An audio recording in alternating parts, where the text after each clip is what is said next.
சாம் B Chelladurai அவர்களின் போதனை களஞ்சியத்திலிருந்து. நான் கொடுக்க போகிறேன், எதுவுமே எனக்கு வேணான்னு சொல்லும்போது விசுவாசத்துக்கு அங்கே இடமே இல்லை பாருங்கள். நம்ம கொடுக்குறோம், எதுவும் வேணான்னு சொல்லும்போது, கொடுத்துட்டு எதிர்பார்க்கும்போது அந்த எதிர்பார்ப்பில் தான் விசுவாசம் இருக்கிறது. விசுவாசம் தான் தேவனுக்கு பிரியமானதாக இருக்கிறது. அப்போ இந்த எதிர்பார்ப்பு இல்லைன்னா விசுவாசமே இல்லை, விசுவாசமே இல்லைன்னா தேவனுக்கு பிரியமாக இருக்கவே முடியாது. ஆகவே தான் இந்த எதிர்பார்ப்பு திரும்ப கிடைக்கும் என்ற எதிர்பார்ப்பு ரொம்ப முக்கியம். ஏன்னா விசுவாசம் என்பது அங்கே தான் வேலை செய்கிறது.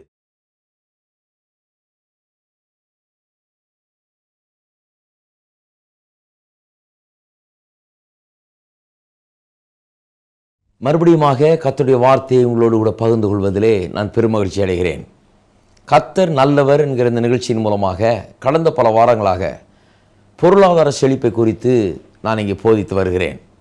முதலாவதாக பொருளாதார செழிப்பு நம்மை குறித்த தேவனுடைய சித்தமாகவும் விருப்பமாகவும் இருக்கிறது என்பதை போதித்தேன். இப்பொழுது இரண்டாம் பகுதிக்கு வந்திருக்கிறோம். இதிலே பணத்தை குறித்து மக்கள் நம்பும் பொய்கள் என்று போதித்து வருகிறேன். பல பொய்களை இன்றைக்கு மக்கள் நம்புகிறார்கள். பரவலாக இது மக்கள் மத்தியிலே நம்பப்படுகிறது. அதில் சிலவற்றை ஏற்கனவே போதித்து விட்டேன். எட்டாவதாக இன்றைக்கு ஒரு பொய்யை எடுத்து காண்பிக்க விரும்புகிறேன். உண்மை என்ன என்பதை விளக்க விரும்புகிறேன். இது என்னவென்றால், கொடுக்கும்போது திரும்ப பெற்றுக்கொள்ள வேண்டும் என்று எதிர்பார்த்து கொடுப்பது தவறு, அது சுயநலம் நிறைந்தது என்று சொல்லுகிற பொய். மறுபடியும் சொல்லுகிறேன், கொடுக்கும்போது திரும்ப பெற்றுக்கொள்வோம் என்கிற எதிர்பார்ப்போடு கொடுக்கக்கூடாது. ஏனென்றால் அது சுயநலம்.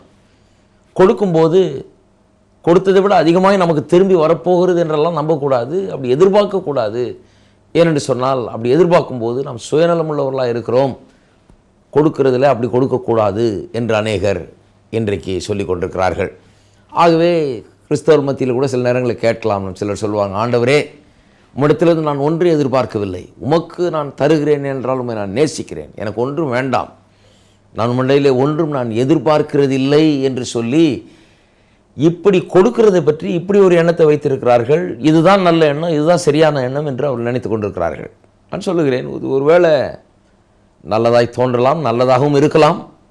ஒரு விதத்தில் பார்க்க போனால் இது நல்லது போல தான் தெரிகிறது. ஆனால் வேத வசனம் தேவனுடைய ஞானத்தால் நிறைந்திருக்கிறது. நான் சொல்கிறேன் பாருங்கள், நிறைய நேரத்தில் கிறிஸ்தவர்கள் நல்லவர்களாக தான் இருக்கிறாங்க, நல்ல நோக்கத்தோடு தான் இப்படி எண்ணுகிறார்கள்.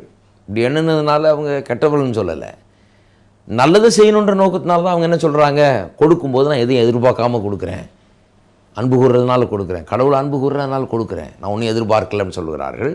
நல்ல எண்ணத்தோடு சொல்லுகிறார்கள். அது எனக்கு புரிகிறது. ஆனால் வேதம் என்ன போதிக்கிறது? அது நல்ல எண்ணம் போல தோன்றினாலும் வேதம் சொல்லுகிறது, இல்லை இல்லை அப்படி கொடுக்கக்கூடாது, கொடுக்கறதுக்கு நான் ஒரு உயர்ந்த வழியை வைத்திருக்கிறேன்னு ஆண்டவர் சொல்கிறார்.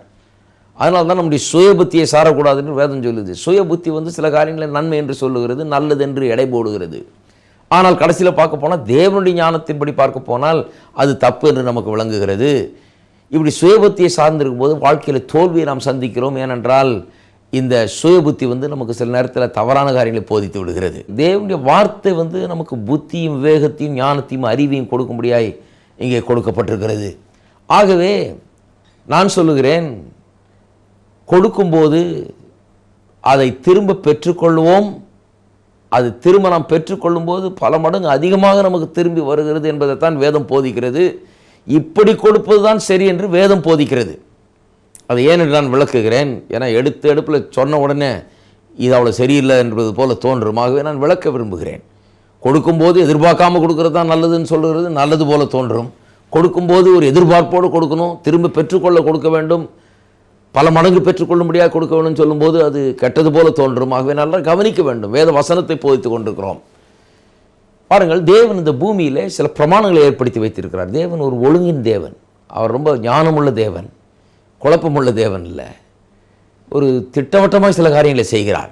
ஆகவே இந்த பூமியும் மனித வாழ்க்கையும் தேவன் ஏற்படுத்தி கொடுத்த போது சில பிரமாணங்களை இங்கே வைத்து விட்டார். அந்த பிரமாணங்கள் இந்த பூமியை ஏற்படுத்தின போது தான் வந்ததுன்னு இல்லை, பூமியை ஏற்படுத்துறதுக்கு முன்னாலே தேவன் இருந்தார். தேவனிடத்திலே அந்த பிரமாணம் இருந்தது. தேவன் இந்த பிரமாணங்களை ஏற்கனவே தனக்குள்ளாக தன்னுடைய வாழ்க்கையிலே அவர் இயக்கி வந்திருக்கிறார். இப்படி தான் தேவனுடைய பிரமாணம். அது அவருடைய மனதில் அது ஏற்கனவே இருக்குது. இதுதான் அவருடைய வாழ்க்கை முறை. அதை இப்போ பூமியிலே அமுல்படுத்துகிறார். இந்த பூமியும் மனுஷ வாழ்க்கையும் ஏற்படுத்தி கொடுத்த போது தேவன் அதை செய்தார்.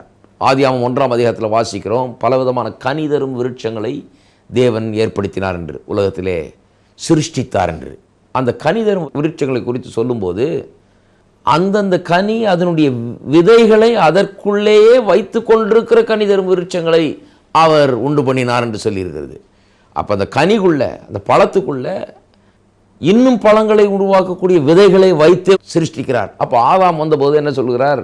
இந்த நிலத்தை பண்படுத்தி காத்துக்கொள்ளுன்னு சொல்லுகிறார். அப்போ அவனுக்கு இன்னும் இந்த பழங்கள் தேவை என்று சொன்னால் அவன் ஒன்றும் செய்ய வேண்டியதில்லை. இந்த கனியை எடுத்து அதுக்குள்ளே இருக்கிற விதையை எடுத்து விதைச்சா போதும், அது இன்னும் கனி தரும் விருட்சங்களை பிறப்பிக்கிறது. அந்த விருட்சங்களிலே கனிகள் வருகிறது, அதற்குள்ளே விதை இருக்குது, அதை எடுத்து விதைச்சான்னா இன்னும் அதிகம் உண்டாகிறது. இது வாழ்க்கையின் பிரமாணம், இது மாறாத பிரமாணம். பாருங்க, இப்படி ஒரு பிரமாணத்தை ஏற்படுத்தி வைத்து விட்டார்.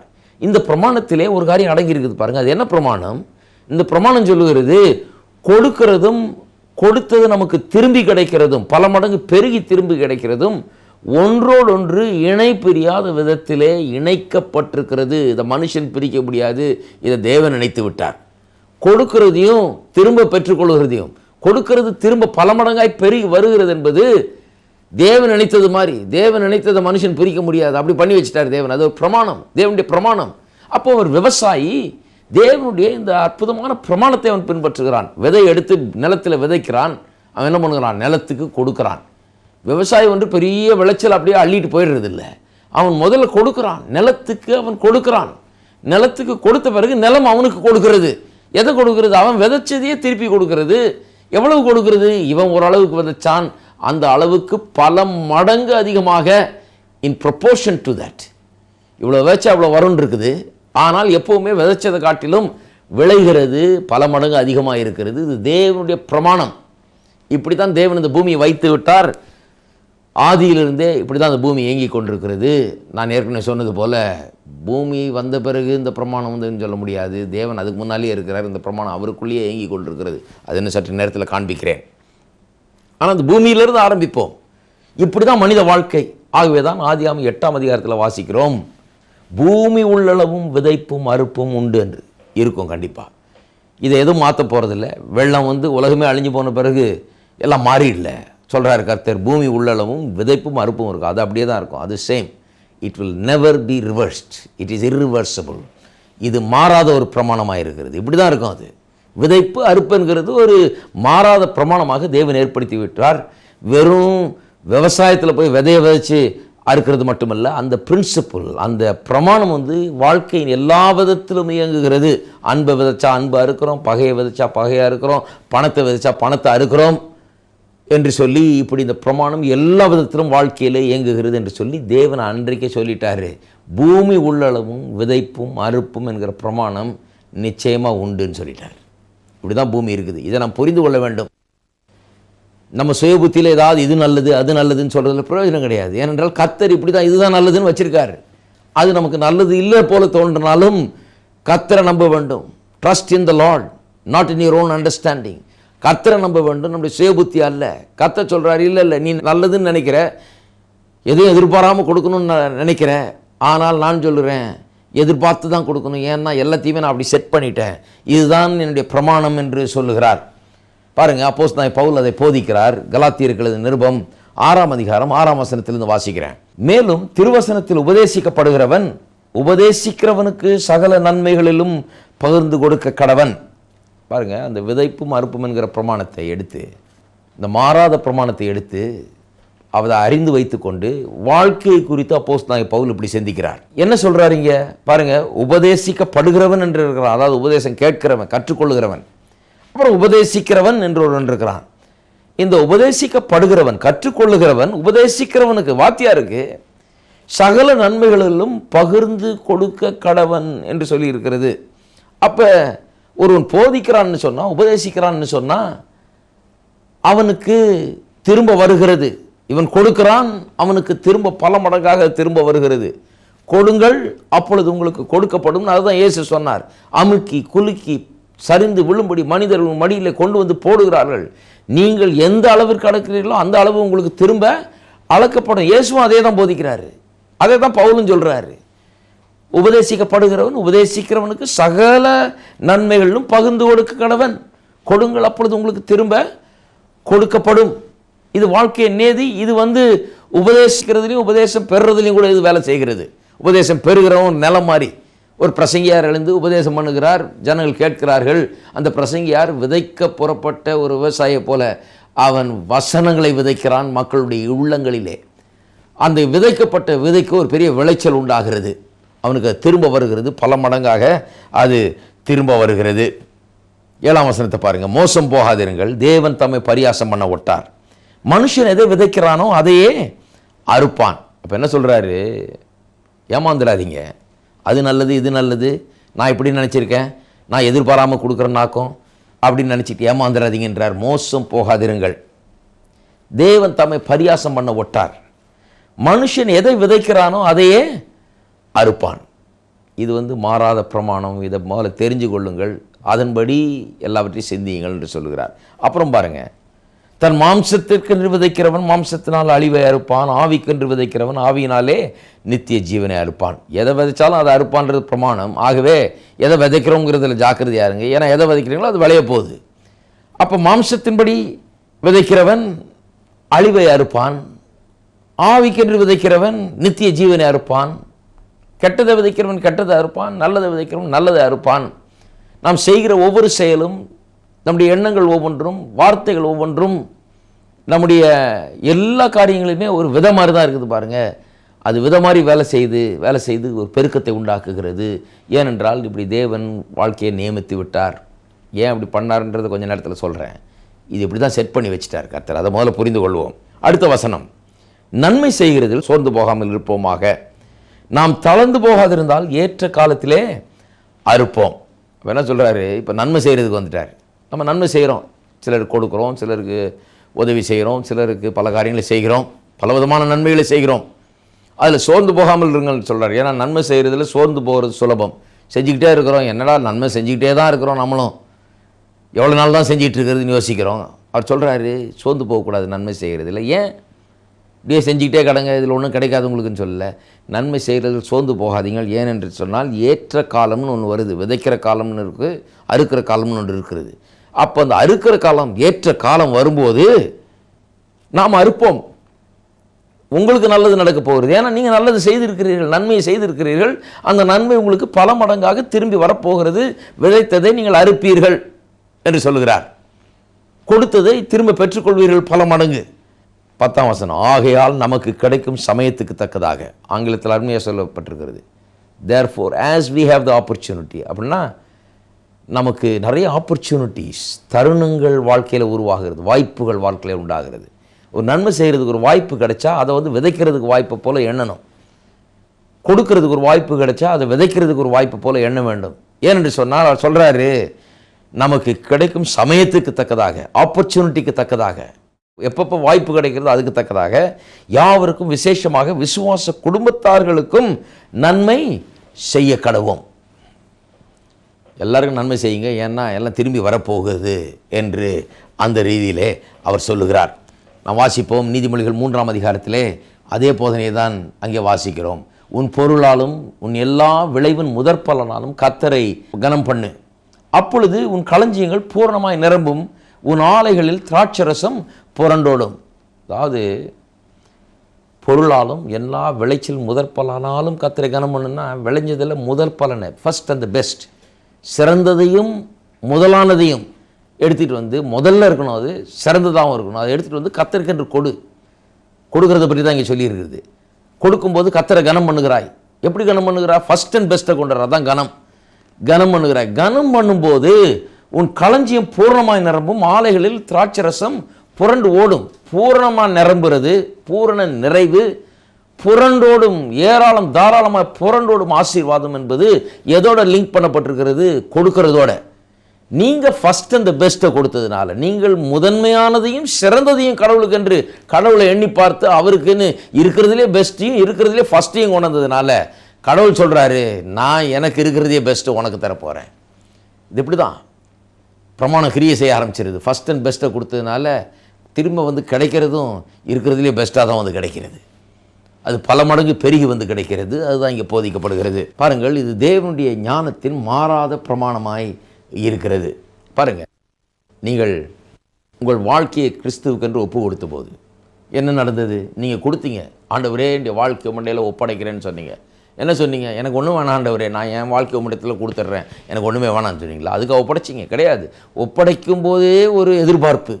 என்ன எதிர்பார்ப்பு? என் பாவத்தை மன்னித்து எனக்கு சமாதானத்தையும் நிம்மதியும் தாரும் ஆண்டவரே என்கிற ஒரு எதிர்பார்ப்போடு தான் ஒப்படைச்சிங்க. அப்போ வாழ்க்கையை உங்களிடத்தில் தர்றீங்க. அவர் என்ன தர்றார்? உங்களுக்கு பாவ மன்னிப்பை தருகிறார். ரட்சிக்கப்பட்ட போது என்ன நடந்தது? உங்கள்கிட்ட இருந்தது நீங்கள் அவர்கிட்ட கொடுத்தீங்க. உங்கள்கிட்ட என்ன இருந்தது? பாவம் இருந்தது, குறைகள் இருந்தது, அதெல்லாம் அவர்கிட்ட கொடுத்தீங்க. அவர் என்ன உங்களுக்கு கொடுத்தார்? நீதியை கொடுத்தார். உங்கள்கிட்ட இருந்த அவமானத்தை கொடுத்தீர்கள், நிந்தையை கொடுத்தீர்கள், உங்கள் எல்லா தோல்விகளையும் கொடுத்தீர்கள், உங்கள் இயலாமையை கொடுத்தீர்கள், பலவீனத்தை கொடுத்தீர்கள். அவர் என்னத்தை கொடுத்தார்? அவர் சமாதானத்தை, சந்தோஷத்தை, நிம்மதியும், நிறைவையும், ஆசீர்வாதத்தை திரும்ப கொடுத்தார். இதுதான் ரட்சிப்பு. பாருங்க, பாவத்தை கொடுத்துட்டு நீதியை வாங்கிக்கிட்டீங்க, எல்லா குறைகளையும் கொடுத்து எல்லா நிறைவையும் வாங்கிக்கிட்டீங்க. அப்போ கொடுக்கும்போதே வாங்கிக்கணும்னு தானே கொடுத்தீங்க. அது ஒரு வாழ்க்கை பிரமாணம். பாருங்க, இது எல்லாம் செஞ்சுட்டு தான் இருக்கிறோம். ஆனால் பேசுறது மட்டும் என்ன சொல்லிடுறோம் திடீர்னு? இல்லைங்க, நான் ஒன்றும் எதிர்பார்க்காம கொடுக்குறேன். எல்லாம் எதிர்பார்த்து தான் கொடுக்குறீங்க. நீங்கள் சாப்பிட்ற சாப்பாடே விவசாயி எதிர்பார்த்து விதைச்சதுனால வந்த சாப்பாடு தான். அப்படி தான் எல்லாமே இயங்கிக்கிட்டு இருக்கிறது. வாழ்க்கையே இப்படிப்பட்ட ஒரு எக்ஸ்சேஞ்சினால தான் இருக்குது. கொடுக்குறோம், வாங்குகிறோம், கொடுக்குறோம், பெற்றுக்கொள்கிறோம், கொடுக்குறோம், திரும்பி வருகிறது. இந்த எக்ஸ்சேஞ்ச் வாழ்க்கையில் எல்லா ரீதியிலும் இருக்கிறது என்பதை நீங்கள் பார்க்க வேண்டும். பாருங்கள், நம்முடைய இருதயத்தை கர்த்தரிடத்தில் கொடுக்குறோம், கர்த்தர் நமக்கு சமாதானத்தை தர்றார். நம்முடைய சித்தத்தை கர்த்தரிடத்தில் ஒப்படைக்கிறோம், கர்த்தர் அவருடைய திட்டத்தை நமக்கு வெளிப்படுத்துகிறார். அவருடைய சித்தம் நம்முடைய சித்தமாகிடுகிறது. நம்முடைய கீழ்ப்படுதல் அவருக்கு தருகிறோம். உபாகம் 28 சொல்லுகிறது, வசனத்தை கேட்டு அதுபடி செய்ய கவனமாயிருந்தால், கீழ்ப்படிய கவனமாயிருந்தால் இந்த ஆசீர்வாதங்களால் எல்லாம் உண்மையை மேற்கொள்ளும் என்று சொல்லி இருக்கிறது. அப்போ கீழ்ப்படிதல் வரும்போது ஆசீர்வாதம் வந்துடுது. கீழ்ப்படிதலை நாம் கொடுக்கும்போது ஆசீர்வாதத்தை அவர் கொடுக்கிறார். ஆசீர்வாதம் திரும்ப வருது. கீழ்ப்படிதலை கொடுக்குறோம், ஆசீர்வாதத்தை பெற்றுக்கொள்கிறோம். கர்த்தரில் மனமகிழ்ச்சியாயிரு, அவர் உங்கள் இருதயத்தின் வாஞ்சிகள் ஒன்று கொடுப்பார்னு சொல்லி. அப்போ மனமகிழ்ச்சியை கொடுக்குறோம், அவர் நம் இருதயம் வாஞ்சித்ததையெல்லாம் கொடுக்குறார். இதுதான் வாழ்க்கை முறை. பாருங்கள், ஆனால் ஜனங்க என்ன சொல்கிறாங்க? இல்லைங்க, அது சுயநலங்க. நம்ம கொடுக்கும்போதே ஏதோ ஒன்று எதிர்பார்த்து கொடுக்குறது, அது தப்பு. எதையும் எதிர்பார்க்காமலே கொடுக்கணும். எதிர்பார்த்தோன்னா சுயநலம் இல்லையா அதில் சொல்கிறார்கள்.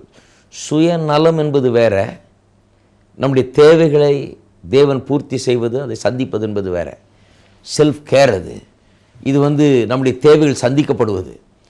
நம்மை பற்றி தேவன் கேர் எடுக்கிறார், நம்மை பற்றி கரிசனை உள்ளவராக இருக்கிறார் கர்த்தர்.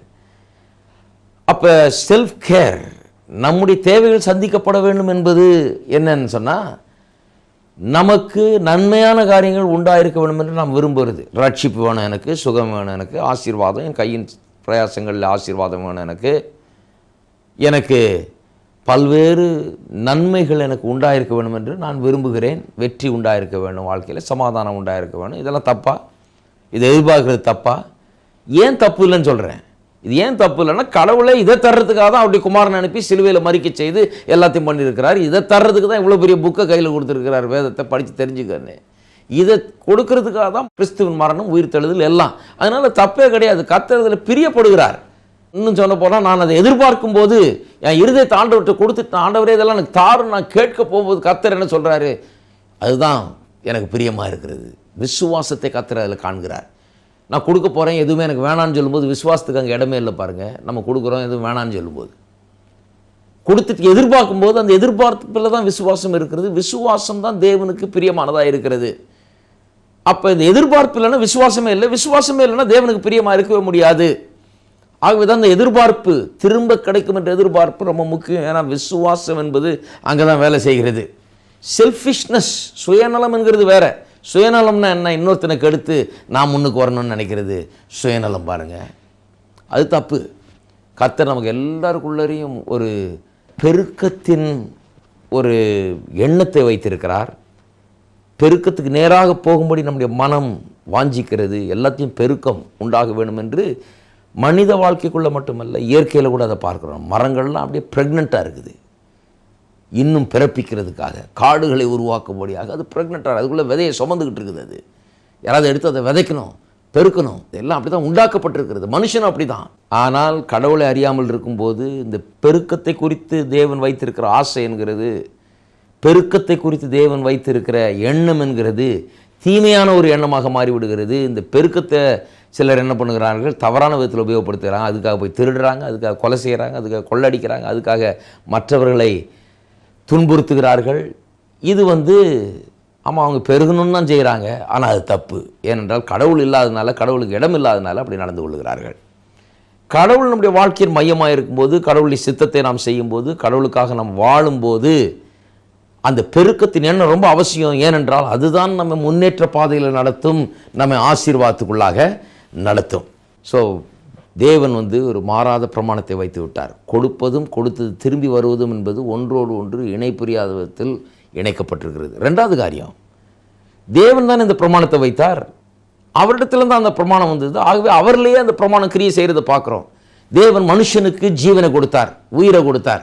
ஆதாமை ஊதி அவனை மனுஷனாக்கின போது, அவனை உருவாக்கின போது, அவர் நான் உனக்கு கொடுக்குற உயிரை நீ வாழ்ந்துகொள், எனக்கு ஒன்றும் வேணாம், நீ எனக்கு ஒன்றும் தர வேணாம்னு சொல்லி உண்டாக்கல. அவனுக்கு கொடுக்கும்போதே, உயிரை கொடுக்கும்போதே ஒரு எதிர்பார்ப்பு அவருக்குள்ள. என்னத்தை எதிர்பார்க்கிறார்? அவனுடைய ஆராதனை எதிர்பார்க்கிறார், அவனுடைய அன்பை எதிர்பார்க்கிறார், அவனுடைய மரியாதையை எதிர்பார்க்கிறார், அவனுடைய கீழ்ப்படுதை எதிர்பார்க்கிறார், அவனுடைய நட்பை எதிர்பார்க்கிறார், அவனுடைய ஐக்கியத்தை எதிர்பார்க்கிறார். அவன் தன்னுடைய பிள்ளையை போல வாழ வேண்டும் என்று எதிர்பார்க்கிறார். அதனால தான் சொல்கிறாரு, எல்லாத்தையும் புசி, ஆனால் இந்த ஒரு விருட்சத்தின் கனியை மட்டும் புசிக்காத. அங்கே என்ன இருக்குது? நான் உனக்கு ஆண்டவர், நீ என்னோட எப்பவும் தொடர்பிலே இருக்க வேண்டும், நான் சொல்கிறத செய்ய வேண்டும், என்னோடு இணைந்து இருக்க வேண்டும், என்னோட நட்பாக இருக்க வேண்டும். கொடுத்த ஆண்டவர் எதிர்பார்ப்போடு தான் கொடுத்தாரு பாருங்க நமக்காக. இயேசு இந்த உலகத்தில் பிறந்தபோது தேவன் ஒரு பெரிய மாபெரும் ஈவை நமக்கு கொடுத்தார். இருக்கிறதுலே பெஸ்ட்டை கொடுக்குறார் கர்த்தர். இதை விட பெஸ்ட்டாக இன்னொன்று கொடுக்க முடியாது. இதை விட சிறந்தது ஒன்றும் கிடையாது அவர்கிட்ட கொடுக்குறதுக்கு. தன்னுடைய ஒரே பேரான குமாரனை கொடுக்குறார். எது கொடுத்தார்? நீங்கள் வச்சுக்கோங்க, பரவாயில்ல, எனக்கு ஒன்றும் வேண்டாம், நான் ஒன்றும் எதிர்பார்த்தே கொடுக்கல, எதிர்பார்ப்பு இல்லாமல் நான் கொடுக்குறேன்னாக்கும். உங்ககிட்ட ஒன்றும் வேணாம், நான் எதிர்பார்க்கலன்னு சொல்லலை. கர்த்தர் சொல்கிறாரு, பெரிய எதிர்பார்ப்போடு கொடுக்குறேன் நான். ஏன்னா அன்னைக்கு 2000 வருஷத்துக்கு முன்னால் அவர் பிறந்தபோது கொடுத்தது மட்டுமல்ல, 33 வருஷம் இந்த உலகத்தில் வாழ்ந்த பிறகு கல்வாரி சிலுவையில் மரிக்கும்படியாக ஒப்பு கொடுத்தார் என்று வேதம் சொல்லுகிறது. சொந்த குமாரன் என்று பாராமல் அவரை ஒப்பு கொடுத்தாராம். ஏன் ஒப்பு கொடுத்தார்? ஏன் ஒப்பு கொடுத்தாருன்னு சொன்னால், இன்னும் அநேக குமாரர்களையும் குமாரத்திகளையும் பெற்றெடுக்கும்படியாக ஒப்பு கொடுத்தார். அது நடந்ததா இல்லையா? சிலுவையிலே தம்முடைய பாவங்களை சாபங்களை சுமந்து கிறிஸ்து நம்முடைய இடத்துல, நம்முடைய ஸ்தானத்தில் நமக்கு பதிலாக மரித்ததன் விளைவாக இன்றைக்கு வாசல் திறக்கப்பட்டு எல்லா மனிதருமே கிறிஸ்துவின் மூலமாக தேவனிடத்தில் தேவனுடைய பிள்ளைகளாய் மாறும்படியாக ஒரு பெரிய வாய்ப்பு உண்டாகிவிட்டு வருது. இன்றைக்கு கோடான கோடி மக்கள் உலகமெங்கும் எல்லா தேசத்திலும் இன்றைக்கு இயேசுவை இரட்சகராக ஏற்றுக்கொண்டு, ஆண்டவராக ஏற்றுக்கொண்டு, தேவனுடைய பிள்ளையாக இயேசுவின் மூலமாக தேவனிடத்தில் வந்தவர்கள் ஏராளம், கோடான கோடி மக்கள் இருக்கிறார்கள். தேவன் சாதிச்சு விட்டார். கொடுத்தாரு, சும்மா கொடுக்கல, திரும்ப பெற்றுக்கொள்ள வேண்டும், பல மடங்கு அதிகமாக பெற்றுக்கொள்ள வேண்டும் என்கிற எதிர்பார்ப்போடு தான் கொடுத்தார். அது நடந்துருச்சு. அவர் எப்படி கொடுத்து எப்படி பெற்றுக்கொண்டார் என்பதை கவனிக்க வேணும். இங்கிருந்தா வருது எல்லாம். ஆனால் கடைசியாக ஒன்று சொல்லுகிறேன், ஏன் இப்படிப்பட்ட ஒரு பிரமாணத்தை ஏற்படுத்தினார்? ஏன் கொடுக்கறதையும் திரும்ப பெற்றுக்கொள்வதையும் இணைச்சி விட்டார்? இதை பிரிக்கவே முடியாது. கொடுத்துட்டு நான் பெற்றுக்கொள்ள மாட்டேன்னு சொல்ல முடியாது. கொடுத்தா திரும்பி வந்துடும், கண்டிப்பாக பல மடங்கு திரும்பி வரும். இதுதான் வாழ்க்கையின் நியதி, மாறாத பிரமாணம். ஏன் அதை இணைத்து விட்டார்? நான் சொல்லுகிறேன், கடவுள் எல்கையற்ற தேவன். இந்த எல்கையற்ற தேவன் இந்த பிரமாணத்தை ஏன் வைத்து இப்படி தான் மனுஷன் வாழணும், இப்படி தான் பூமி இருக்கணும்னு வச்சாருன்னு சொன்னால், நமக்கு எந்த விதமான எல்கையும் இருக்கக்கூடாது. எல்கையற்ற விதத்திலே நாம் ஆசீர்வதிக்கப்பட வேண்டும். அளவற்ற விதத்திலே தேவனுடைய ஆசீர்வாதங்களை நாம் பெற்று அனுபவிக்க வேண்டும் என்கிறதுக்காக தான் அப்படி வச்சார். ஆகவே இன்றைக்கு மனுஷனுக்கு முன்னால் ஒரு பெரிய வாய்ப்பு. அவன் எல்கையற்ற விதத்தில் ஆசீர்வதிக்கப்படலாம், அளவற்ற விதத்திலே ஆசீர்வாதத்தை பெறலாம். அவன் எவ்வளவு தூரம் செல்லலாம், எப்படி இருக்கலாம் என்கிறதுக்கு அளவே கிடையாது. அதனால தான் கர்த்தர் சொல்றாரு ஆபிரகாமுக்கு, உன் கால் மிதிக்கும் இடமெல்லாம் உனக்கு கொடுத்தேன்னு சொல்றாரு. காமிக்கிறேன், நீ எங்கெல்லாம் கால் வைக்கிறியோ அதை எடுத்துக்கோ. நீ எவ்வளோ தூரம் போறியோ அவ்வளோ தூரம் தர்றேன், நீ எவ்வளோ தூரம் எடுத்துக்கிறியோ அவ்வளோ தூரம் உனக்கு தரேன்னு சொல்கிறாரு. என்னுடைய விசுவாசத்தை பொறுத்து இருக்குது. நான் எப்படி செயல்பட போகிறேன், நான் எவ்வளோ எதிர்பார்ப்போடு இருக்க போகிறேன், நான் எப்படி அதை எடுத்துக்கொள்ள போகிறேன் என்பது பொறுத்து தான் இருக்குது. நீங்கள் எங்கே போக போகிறீங்க, என்ன சாதிக்க போகிறீங்க, எந்த அளவுக்கு வளர போகிறீங்க, எந்த அளவுக்கு வெற்றி பெற போகிறீர்கள் என்பது இப்போ கடவுளத்தில் இல்லை. கடவுள் சொல்கிறாரு, ஒரு பிரின்சிபல், ஒரு பிரமாணத்தை வைத்து விட்டேன், இப்போ உங்கள் கையில் இருக்கிறது. பொருளாதாரத்தில் கூட நீ எந்த அளவுக்கு பெருக போகிறாய் என்பது உன்னுடைய கையில் இருக்குது. ஆகவே இதெல்லாம் கற்றுக்கொண்டு பெருக ஆரம்பி. எப்படி பெருக ஆரம்பிக்கிறது? கொடுங்கள் அப்பொழுது உங்களுக்கு கொடுக்கப்படும். கொடுக்கும் போதே பெரிய எதிர்பார்ப்போடு கொடு, என்ன கொடுக்கப்படும்னு சொல்லியிருக்குது. இதுதான் கர்த்தருடைய பிரமாணம். உன்னுடைய சுயபுத்தியை சாராத, இதை நம்பு, இதை விசுவாசி. கொடுக்கும் போதே பெற்றுக்கொள்ள எதிர்பாரு. எதிர்பார்க்கும் போது அது நடக்கிறது. அதான் விசுவாசம். அப்போ கொடுங்கள். அன்பு கொடுத்தா பல மடங்கு அன்பு திரும்பி வருது. திரும்பி பல மடங்கு வந்துட்டதுனால இன்னும் அதிகமாக கொடுக்குறோம், திரும்பி இன்னும் பல மடங்கு வருகிறது, இன்னும் ரொம்ப கிடைக்கிறதுனால இன்னும் நிறைய அன்பை கொடுக்குறோம், திரும்ப எல்லா ரீதியிலும் இப்படி தான் வேலை செய்யுது. ஜாக்கிரதையாக இருக்க வேணும். பகையிலையும் அப்படி தான் வேலை செய்யுது. பகையை கொடுத்தா பகை பல மடங்கு திரும்பி வருது. ரொம்ப பகைக்கிறதுனால நாம் ரொம்ப பகைக்கிறோம், அப்போ இன்னும் அதிகமாக பகை வருது, அப்புறம் திரும்ப இன்னும் அதிகமாக நாம் பகைக்கிறோம். இப்படியே தான் பகையும் பெறுகிறது, தீமையும் பெறுகிறது. பணமும் இப்படி தான் பெருகுது பாருங்கள். பொருளாதாரம் இப்படி தான் பெறுகிறது. எப்படி பெறுகிறது? கொடுக்குறோம், கொடுக்கும்போது எதிர்பார்ப்போடு கொடுக்குறோம், திரும்ப வருகிறது பல மடங்கு. ஏனென்றால் தேவனுடைய பிரமாணம். பல மடங்கு வந்த உடனே பெரிய சந்தோஷத்தில் நன்றியறிதலோடு காத்திருக்கு திரும்பவும் கொடுக்குறோம். திரும்பவும் கொடுக்கும்போது இன்னும் பல மடங்கு வருது. இவ்வளோ வந்துருச்சேன்னு இன்னும் நிறைய கொடுக்குறோம். நிறைய வர்றதுனால நிறைய கொடுக்குறோம்.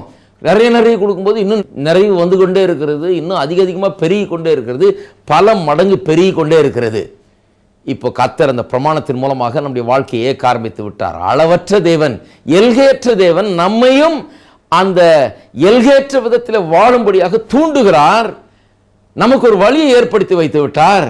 ஏனென்று சொன்னால் அவர் நம்மை குறித்து வைத்திருக்கிற நோக்கங்கள், நம்முடைய குடும்பங்களை குறித்து வைத்திருக்கிற நோக்கங்கள், நம்முடைய ஊழியங்களை குறித்து வைத்திருக்கிற நோக்கங்கள், நாம் என்ன செய்ய வேண்டும், சாதிக்க வேண்டும் என்பது குறித்து வைத்திருக்கிற நோக்கங்கள் எல்கையற்றவை, அளவற்றவை.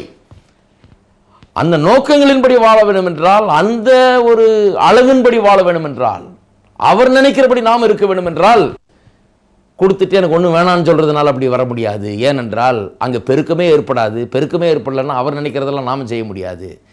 அவர் நினைக்கிறபடி நாம் வாழ முடியாது.